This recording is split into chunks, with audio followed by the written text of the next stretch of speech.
Good evening. We want to thank everyone for joining us tonight.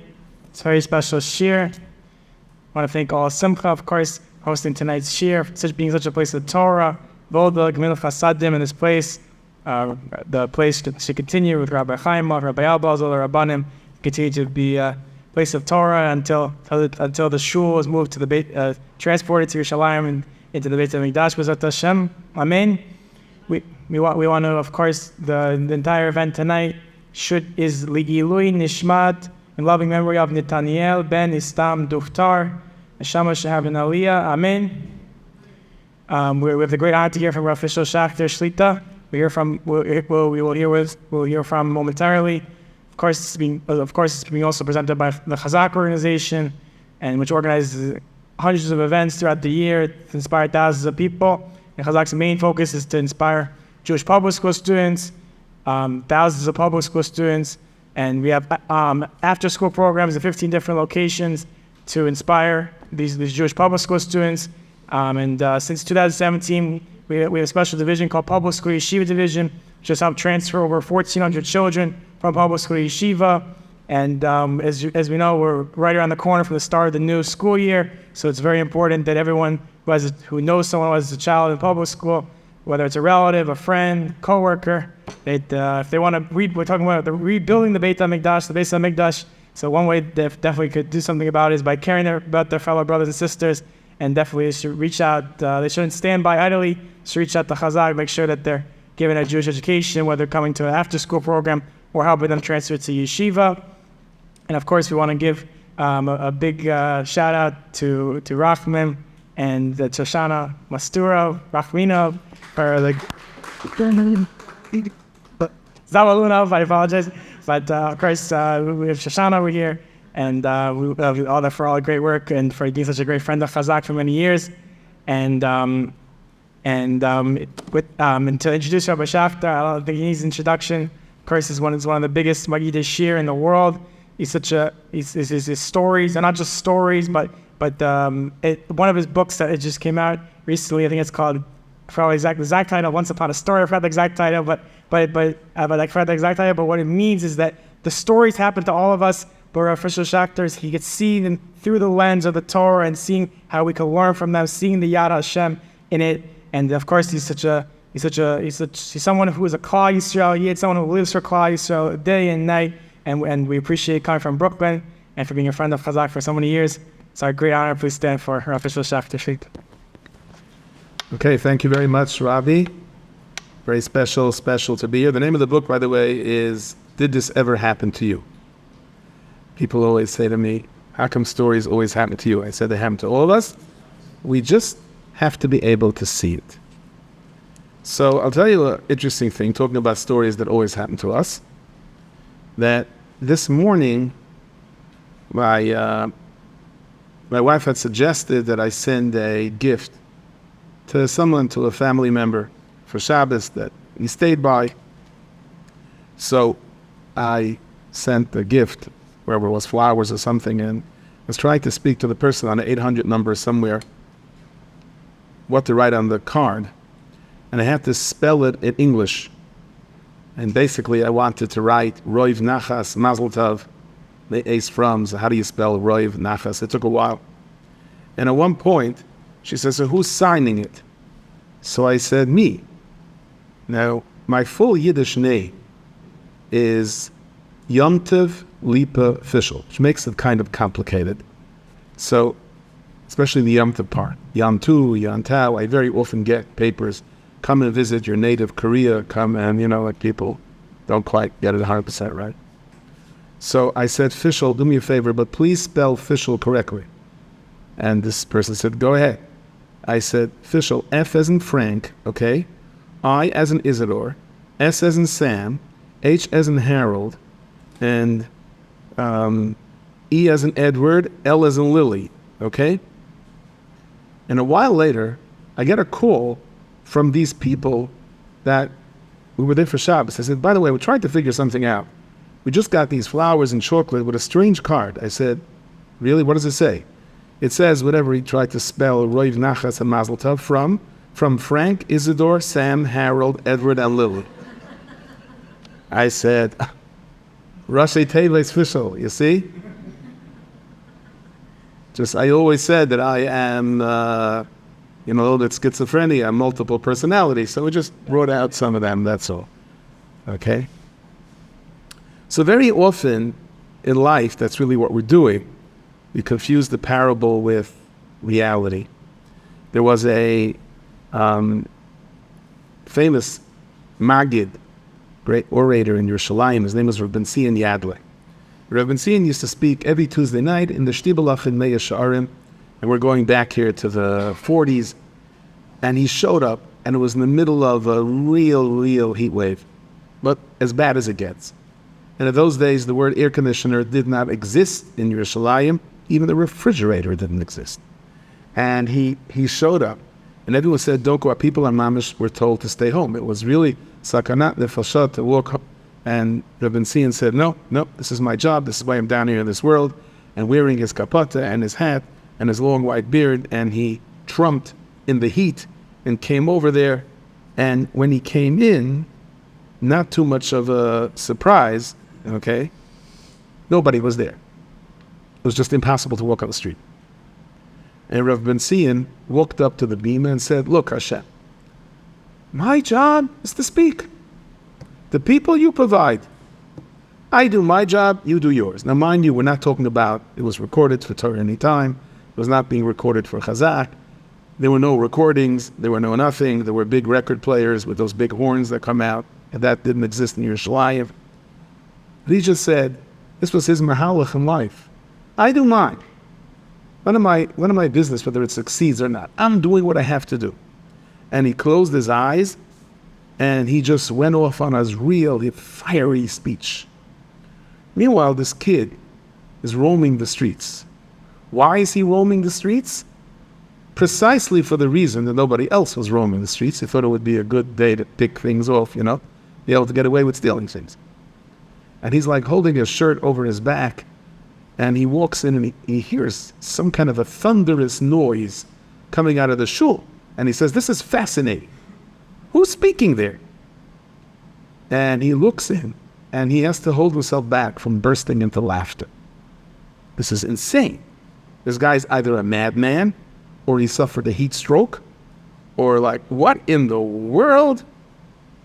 And he's like listening. Can you imagine? Here is Rabbi Fischel giving this fiery drasha to benches and chairs. And on the window on the other side, there's this kid with a shirt over his undershirt, or maybe even his bare chest, who knows? And he's listening. And Rabbi Fischel is saying, you never give up. You're never disappointed. You do what you have to do. This is why we're down here on this world. And he's going on and on and on. And after a while, a bacher meets Rabbi Fischel. And he's dressed much more conservatively. And he says to him, I want you to know, after many years, I started putting on tefillin again, and I started being Shomer Shabbos, and it was all because of your speech. He said, my speech? I don't recall seeing you by a speech. When did I see you by a speech? He said, you didn't. Well, who was I talking to? You were talking to benches and to chairs and to walls. I would say tissue boxes, but I don't think they had that either in Yerushalayim in those years. And I was outside listening. So what affected this kid? I think not so much the content of Rav Ben Sion's speech, but the courage. I'm not, after what I go through, this is where I am. No one shows up, right? I could see someone thinking that way. No, I do mine. It's not about me. I don't have to see success. I'm not going to be disappointed. I do what I do. I think that gave this kid the courage to go on. Because we don't always necessarily see the success in what we do. It's one of the things the Yetzer Hara loves to do for us. He loves to say, you're not accomplishing anything anyway. What's the point of trying Shalom Bayis? What's the point of trying to be Mechanech children? It's not happening. It doesn't have to happen. We have to do ours. And your best speech will be to where no one is there. I remember once I told one of my 8th grade classes, I'm so tired, I would love to go to sleep. They said, Rebbe, go to sleep. So I said, if everybody would go to sleep, then I can do it. The problem is you're up. They said, half the class sleeps anyway, so you have to worry about the other half. They do. I remember once coming into yeshiva, I say this many times, and I had to print something out. I would give a speech, and somebody emailed me a copy, wanted to print it out. I didn't know where the printer was. So they told me, no, just here. And I was just learning computers, not that I know that much now, but I know that much. You press Control P. So I press Control P, and I press it, and there's nothing coming out. I don't hear the roll of a printer. I don't hear any papers. I press it again and again and again and again and again and again and again. I'm getting very frustrated again and again and again. Finally, the secretary comes down from downstairs. Can you stop that? There are papers flying all over the place. Papers were coming out upstairs. No, the answer, Amen Yeheshmei Rabbah down here. We refrain from speaking the Lashon Hara. You want to get angry. You want to yell at somebody. You really want to give it to someone. And you say, this is going to cause a terrible machloket. This is going to kill a Shabbat. And you, in Shemayim, says Rabbi Yaakov Meir Schachter from the Zohar, that counts for Pei Dalet Tanesim, as if you fasted 84 days. Not easy to fast 84 days. Not easy to fast in one day. If you don't know you're fasting, it's okay. If you don't know you're fasting, why doesn't it go through the whole day without eating? But tomorrow is a tainet, that's tough. That's what the halacha is. Besides for the fast days that are determined according to the calendar, you want to accept upon yourself a fast day, you have to be mekabel tanit. You have to accept the tanit the day before by mincha. That's what makes it really hard. I'm going to fast tomorrow. The day before the tanit is always harder. Very interesting. In general, that's a rule of life. The day before the problem is always harder than the problem. Most of the things that we're worried and scared about, the anticipation, the concern, is usually worse. I had a friend, whenever he got into some hard times, and you have to do a sentence for like 2 years. And the people said, what did he do? He bound his tzitzit at night when you're not supposed to. Whatever he did, okay, he did.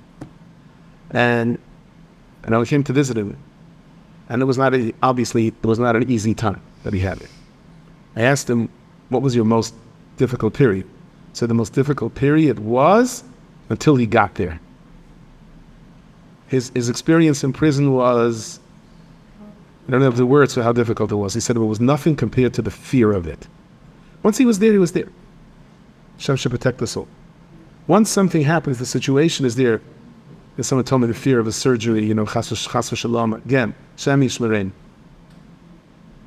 The fear of the anticipation of something is always worse than the thing itself. And one of the reasons is because when there is an actual crisis, there is a siyata d'shmaya, there is a divine help that comes down. In the anticipation and in the fear of it coming, that we have to work on. So either way, I think that the lesson in this story is that we don't give up.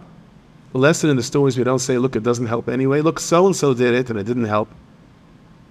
It doesn't have to help. That's not my job.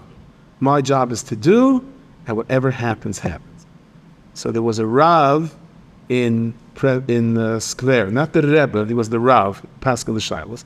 His name was Rav Nauschlas, or Moshe Nauschlas. And Moshe Nauschlas told a story that when the Germans came into his town, they lined everyone up, men, women, and children, in front of a pit, and given their horribly seditious sense of humor, they said, Rabbi, give your last sermon.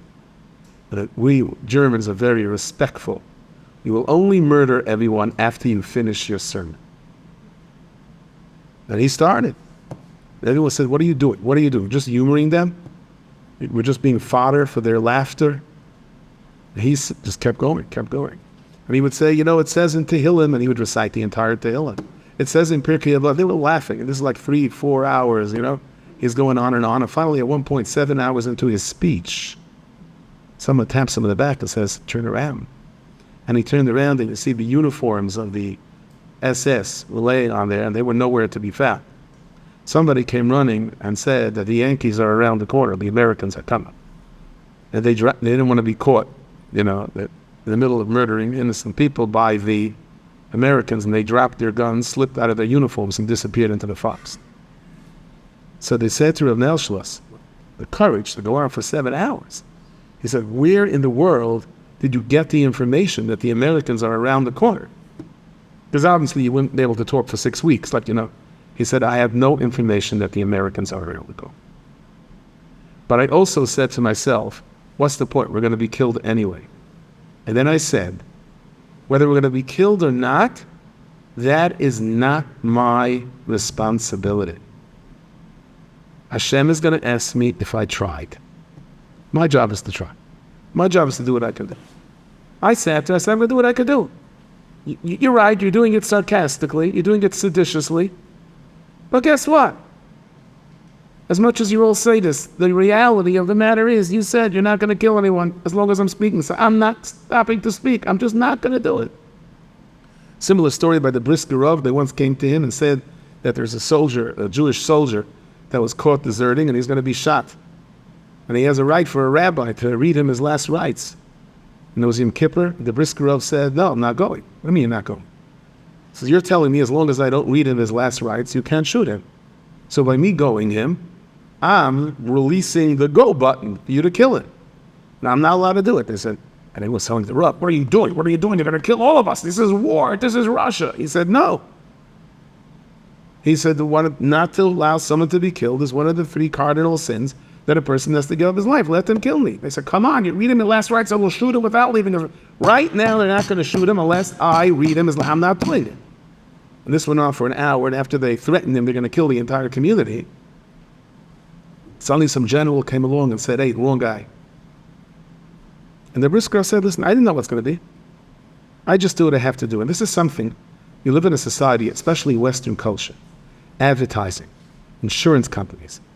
We're told, from day one, save up for college, save up for your retirement. We have it all figured out.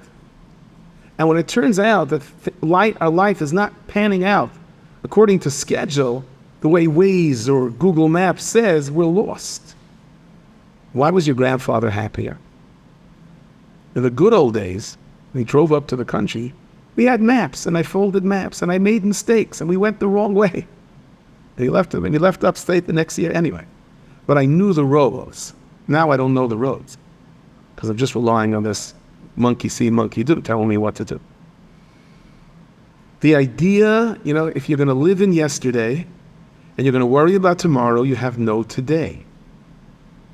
But if we say to B'nai Shalom, I will leave the tomorrow to you, yesterday is yesterday. Let me just do what I have to do today, and you take care of the tomorrow. Then your life is very different. So this week said that we have the battle with Amalek. And Moshe Rabbeinu told Yeshua, go tomorrow. What do you mean tomorrow? Battle Amalek works on the tomorrow. He wants you to live on the tomorrow. It won't work anyway. You won't have Shalom Bayit anyway. You're not, stop it. Nobody knows what tomorrow is going to be. I do mine. So we're here tonight. L'zecher Nishmas, Nathaniel ben Istam Duchter. And Istam means, as I understand, please correct me if I'm wrong, that his mother was not given the name because many of her siblings passed away. And Duchter means a daughter.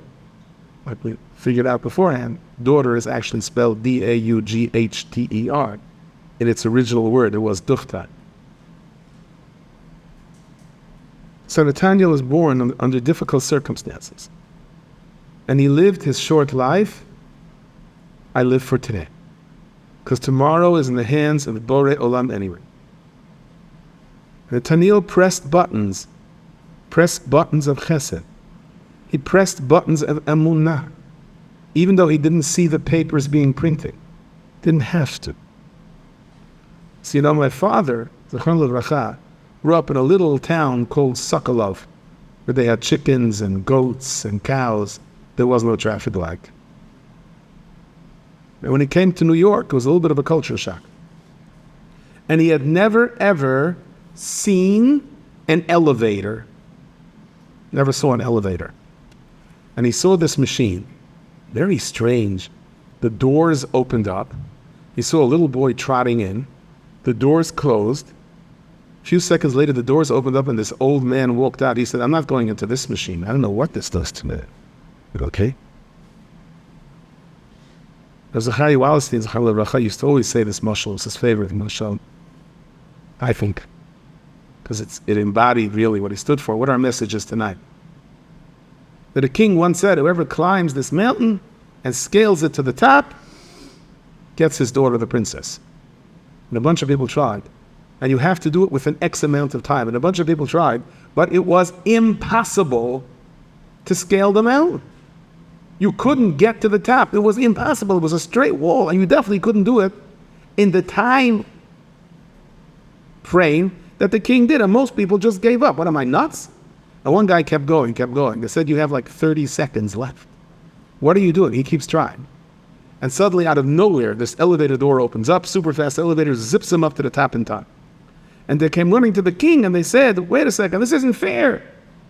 You didn't tell us there's an elevator there. He said, that's the whole point. We have to believe. We do what we can do, and we leave the rest up to Borei Olam. You know, it says that someone who does not bow down by Modim, by Shemona Esrei, so after 120, his spine turns into a snake. A snake, the Vilna Gaon says, is fear, is pain, hopelessness. A person who bows down to Hashem is saying, Borei Olam, my life is in your hands. I'm not, on the one hand, I'm not overconfident, there are no guarantees. On the other hand, I don't give up. And that neutralizes the snake in our life. The snake that bites into us, that makes us so full of anxiety, so worried about tomorrow, so angry about the past. It says Rabbi Yaakov Meir Schachter, you know, when you bow down Modim, you are using all your 248 limbs and 365 veins and arteries. Your entire essence of your body is bowing down. People that have arthritis understand very well what that means because they feel their 248 limbs when they bow down. The Taniel, who was a wonderful mechanic, he had a very big problem from a commercial standpoint. He had a hard time charging money, and especially from people that didn't have. So why are you doing it? Because he wanted to help. There are people they're in a service industry because they want to help. No, they take money. What should I do? I got to buy the groceries. There are people that are out there to make money, and they have no choice, so they have to serve you. Very big difference when you get up there after 120. Nathaniel was out there to help people, even sometimes at risk to his own life. There were times when the elevator door would get stuck, and where he lived in, elevator doors got stuck very often. He literally kind of climbed up on top of the elevator, held on to the chains, he was very strong, to force the door open, so that the people don't have to wait until the fire department doesn't show up. Taniel was someone that bowed down Modim, that used all of his Ramach Evarim and Chazaq Gadim to help Klal Yisrael. And at one point, he gave up his Ramach Evarim and Chazaq Gadim. I don't know how it's going to work. I don't know how it's going to pan out. Right now, my job is to do what I can. The Yisod Avoda says that between Gehenim and Gan Eden in Shemayim, there's a little door, this high. No locks, no guards, no alarms, no barriers. Wait a second. So why doesn't the entire Gehenim just walk out? They could. All you have to do is bow down and walk out. So why don't they bow down and walk out? The answer is, because if you didn't bow down on this world, you can't do it up there. They can't get themselves to bow down, to walk out. It doesn't work. Bowing down means, Borei Olam, it's not about me, it's not about my aspirations, it's not about my dreams, it's not about my kavod. What do you want me to do now? So Rav Gershon Edelstein, the Rosh Hashiva of Panovich, just passed away, I think at the age of 104, and gave a shiur in the ICU the last day of his life, and literally passed away as he was writing and preparing the next shiur. So many years ago, he's already in his 90s or maybe 80s, and he's walking up the steps, and a boy comes dragging suitcases. He goes, it's my first time in Panovich, I don't know where to go. And he says, come with me. Come, let me take some of your suitcases. They're dragging it up the stairs together. He goes, who are you? He says, my name is Gedalia. And he goes, are you connected to the yeshiva? He said, yes, I work here. didn't mention he was the Rosh Yeshiva. Why? Because at that moment, that was a situation where God put him. We each do what we can. The Rebbitzin of the great Hasidic master, the Rapshitza, she was involved in tremendous chesed. She was a very fast-moving, organized person. And sometimes she didn't put in all the spices in the chalt.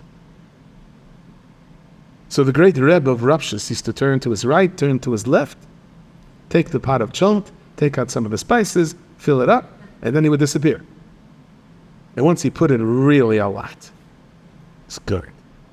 And they sat down, and everyone said, Rebbitzin, the chalt of Shabbat is amazing. And the Rebbitzin said, I think it is because of my prayers, my tefillot. And the Rav said, and also because of my ma'asim tovim, my good deeds. Good deeds are to be there and do what we have to do. So only something we can do down here. We don't have the chance to do it up there. You bow down here, you can bow down up there. The Gemara in Masechtas Git, and those of you learning Daf Yomi, visited this, and again, this is Aggadah Gemaras, it's the Aggadic part of the Talmud, which we really don't understand. They're great secrets of Kabbalah. But here's the story at face value. King Shlomo had to build the Bet HaMikdash.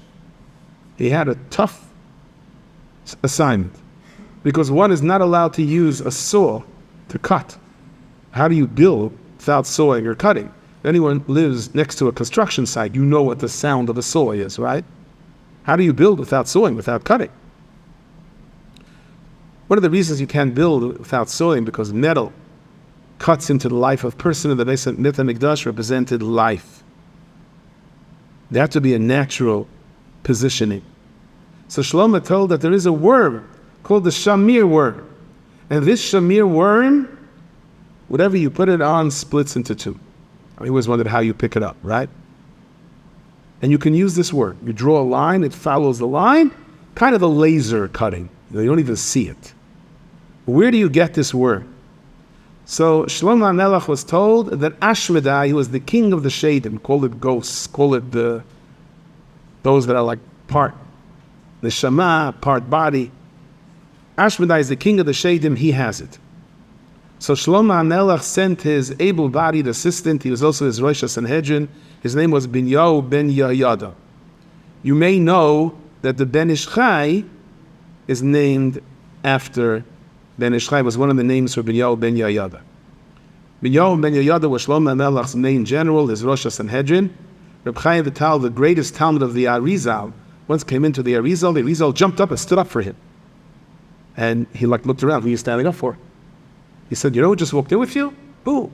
Binyahu ben Yehoyada, the great general and the Rosh Hanasi, Rosh Sanhedrin of Shlomo HaMelech with me. Wait, didn't he live like a few thousand years ago? Where were you now? Asked Elizam. So the Chaim Vital told him, I was on a stone and I was reviewing certain combinations of God's name that you taught me. He said, that must be his caver. And to this day, there is the caver of Binyahu ben Yehoyada, someplace up north in the Galil. The Ben Ish Chai, Rabbi Yosef Chaim, who was the Rav in Baghdad, came to Eretz Yisrael. And when he entered that caver to daven, he felt something took him over. He felt like things were revealed to him that he never understood before. And he attributed to the fact that his neshama must be a nitzutz, a spark of Binyahu ben Yehoyada. So Shlomo HaMelech sent Binyahu ben Yehoyada capture Ashmedai. No small order. How do you catch the king of the Shadim, king of the ghosts, so to speak? Using ghosts at a lack of a better word. So Ashmedai went up to Shemayim every single day to hear what's going on in Shemayim, and then he came down back to this world.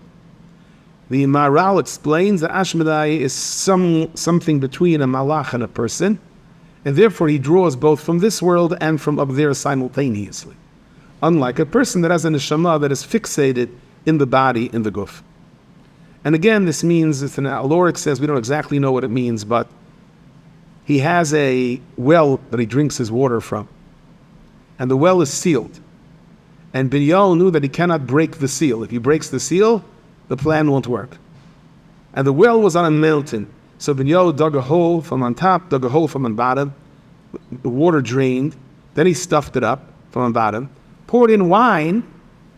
Ashmedai came back, he saw his seal wasn't broken. Ripped off the seal and he saw wine. But he says, King Shlomo says, be careful with wine, you'll get in trouble. But he could not hold himself back and he drank the wine and he became shikar, he became drunk and he fell asleep. Maral says it doesn't mean actual wine.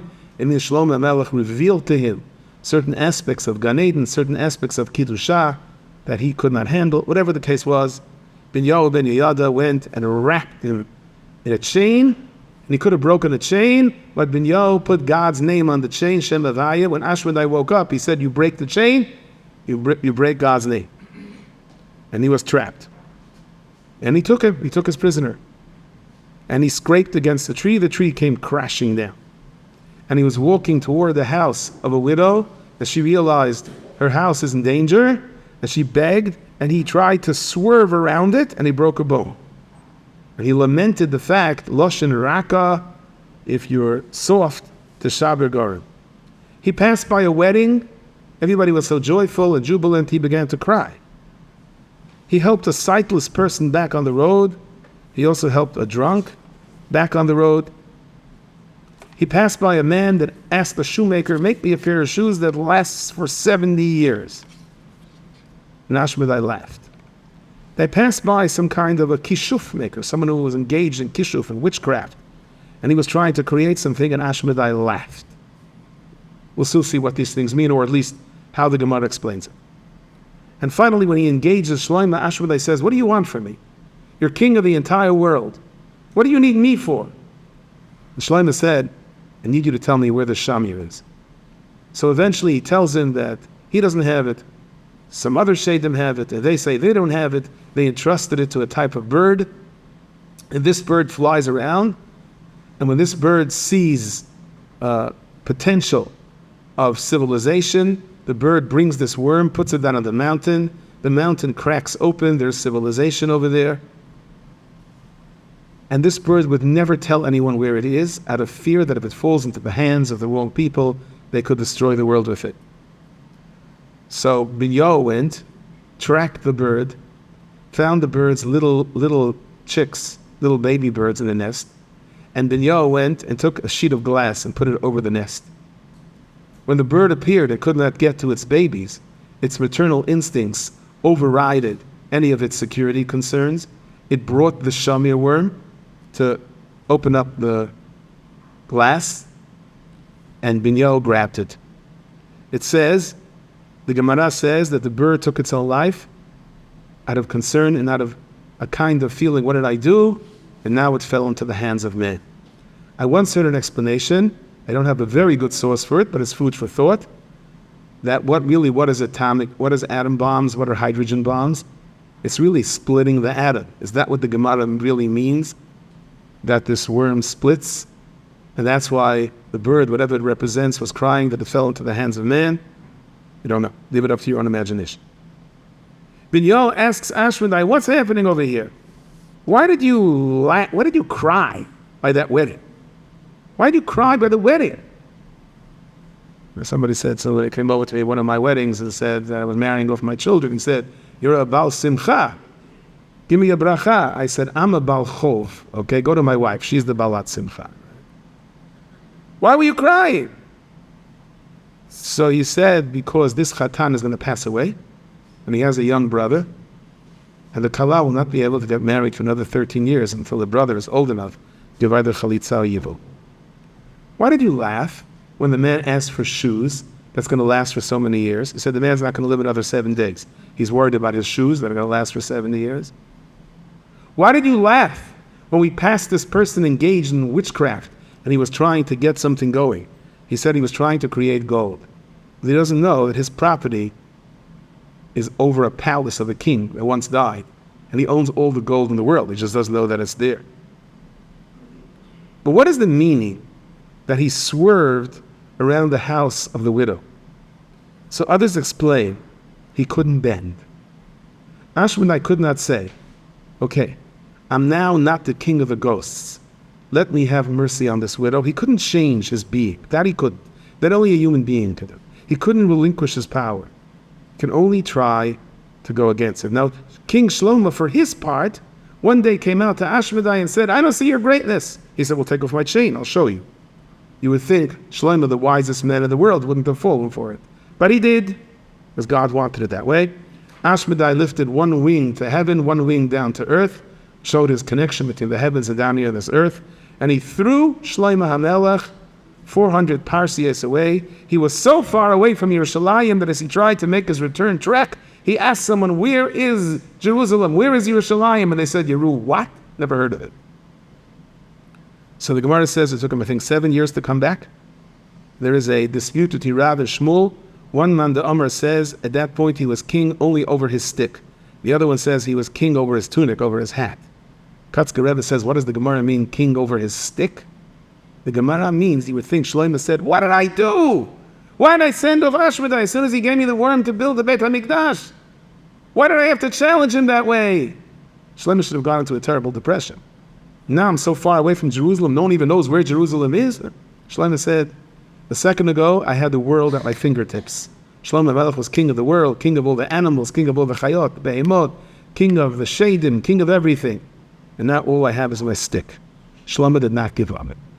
You want me to be king over my stick? I'll be king over my stick. Life moves on. The Gemara tells us that Shlomo was on his way back to Yerushalayim.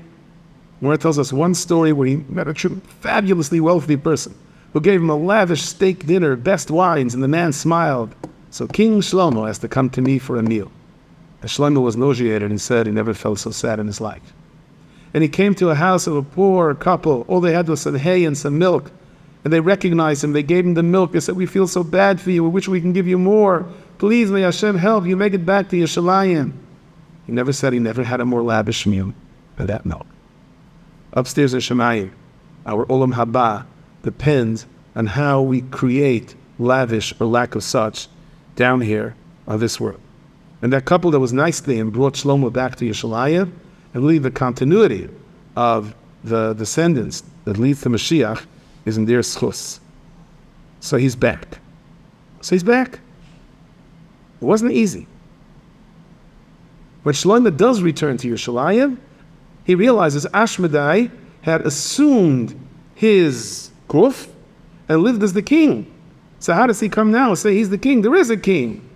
And he came every day to the Sanhedrin and said, I'm the king. I know you're the king. I'm Mashiach. I'm Eliyahu. Right. Another person that came to a psychiatric ward. He says, what's this guy? He thinks he's Napoleon. What's this guy? He thinks he's George Washington. He goes, what's that guy?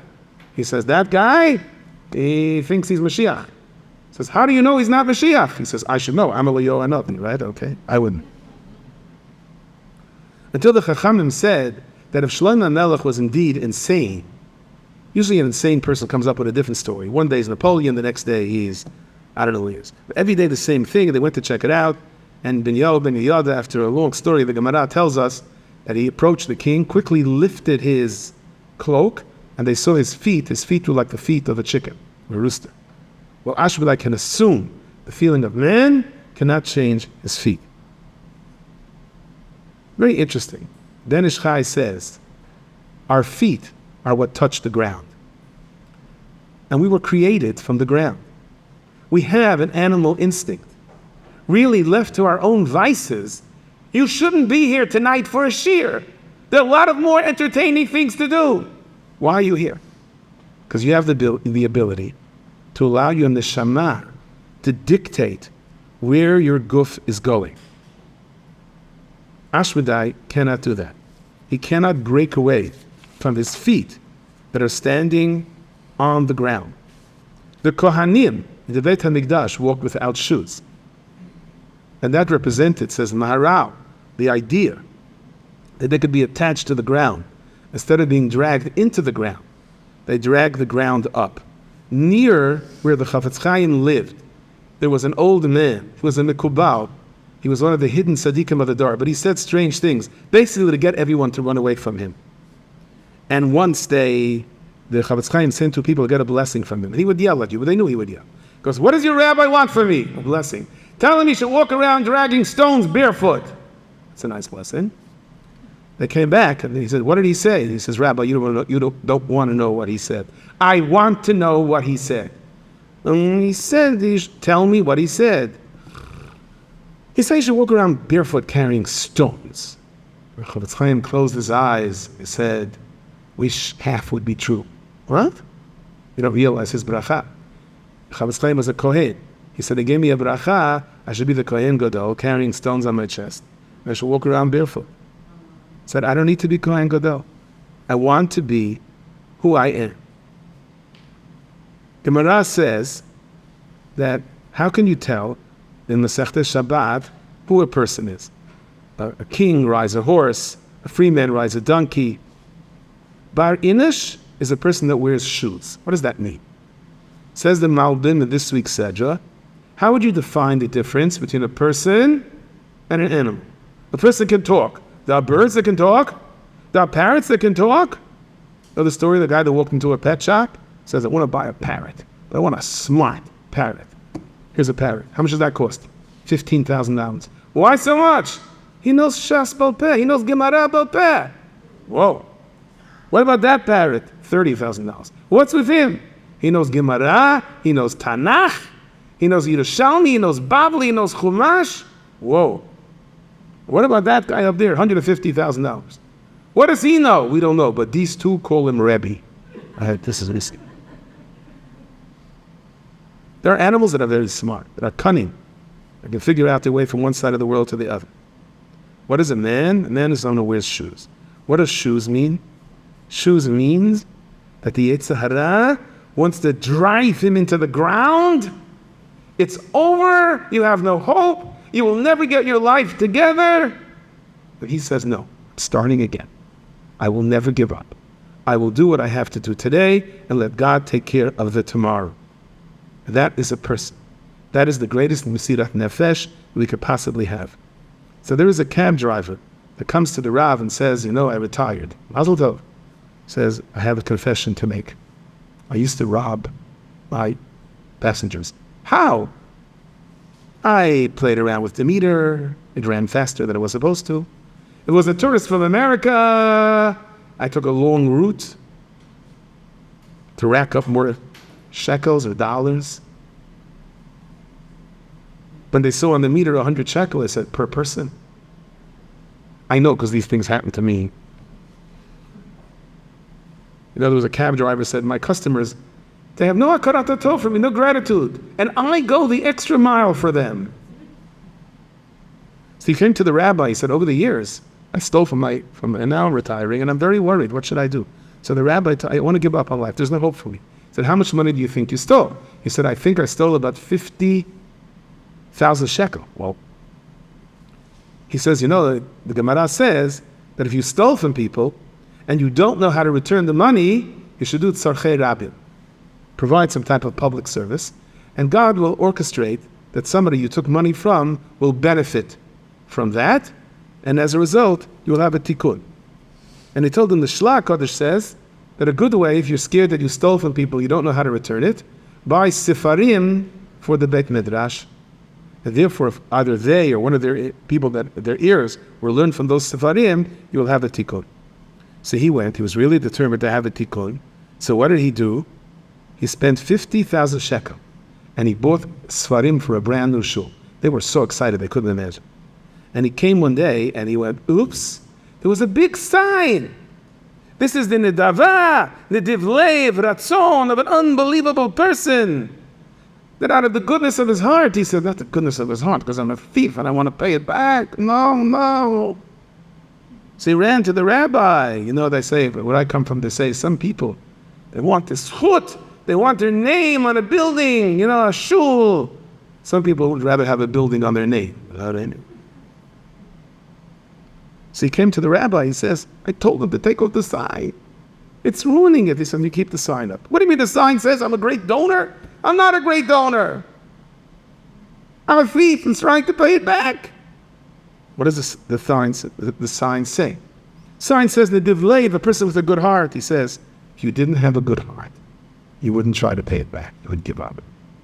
So Nediv Lev is okay. Very interesting. There was a man who was called to be Mesader Kiddushin by somebody who was one of the biggest mafia organized crime people in Eretz Yisrael. And he was remarrying his wife. He was not a Kohen, he could. So the rabbi said, I'm just curious, why are you remarrying her? He said, because I'm giving her 1,000,000 shekel to remarry her. He said, why? So he said, he learned a midrash that says that a chatan, on the day of his wedding, Hashem is mechaper and all his averot. So this organized crime person was giving his ex-wife 1,000,000 shekalim so he can have another day of his wedding. Okay. So he went to Rav Nissan Karelitz. He said, the fool thinks he's going to have kapara. And Nissan said, yes, he will. Because if he is such an organized crime person, he still believes that's his kapara, then it works. And this is what we're here for tonight. Our nediv lev. The Beit HaMikdash was built with walls. The inside of the Beit HaMikdash is built with the will of people getting together. And if 20 years later, people are still getting together for Netanyahu, then it's down. That means that there's a nediv lev. There's a connection to Shemayim. That there's a bracha in Shemayim. And to conclude, it's 30 days now, Rosh Chodesh El, almost Rosh Chodesh El, coming into Rosh Hashanah. And a king once said, I want to go visit a poor person, a man and his wife that are living in dire poverty. The man came home, he said, the king is coming in 30 days. We got to borrow money and redo the house. We got to do like a front lawn. Because they said, no, what are you, crazy? We'll borrow money, we'll work for the rest of our lives because the king will be here for 10 minutes. But the king, so she said, the king knows who he's coming to. He wants to see us the way we are. And he said, not if he's sending us a thing 30 days before, he expects us to prepare. So decide like this, we're going to leave the house as is. But we have to have a chair for the king to sit on. So we can't just sit on one of our barrels and he topples over. They went and they invested all their money in a new chair. They said to him, King, we know who you are. You know who we are. So we didn't make over our house because I assume you want us who we are. But we at least want a chair for you to sit on. It's 30 days before Rosh Hashanah. The king is coming. God knows who we are, who each and every one of us is. Doesn't expect us to turn over our lives. Doesn't expect us to prepare a chair for him. Doesn't expect us to have an nediv lev, a feeling, that regardless of all my difficulties, regardless of all the complexities in my life, I have a will. I really want to be good. And if you want to be good, there is bracha in Shemayim. Thank you very much.